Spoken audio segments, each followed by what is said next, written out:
Sometimes a news reporter's slip-up can be very revealing, like this Halloween story. What do you used to dress up as? Anything that I could find in my mother's drawers just to... Whoa, well, that's another story for another time. The mark of a good journalist is to make the news interesting.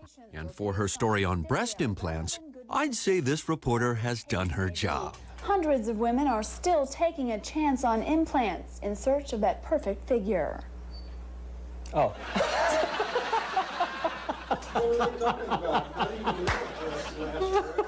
For a story on unusual boats, a reporter's loss of mouth control turns into birth control. A competitive day for a group of racers in Portland, but it's the contraceptions they were using that drew much of the attention. And the contraptions. The crowds of people gathered to watch the dragon boat races.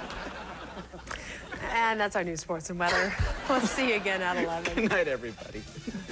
This female reporter thinks that what she's wearing might be too revealing. I could see my brow when I looked up, but then again, it's so small and insignificant, none of you.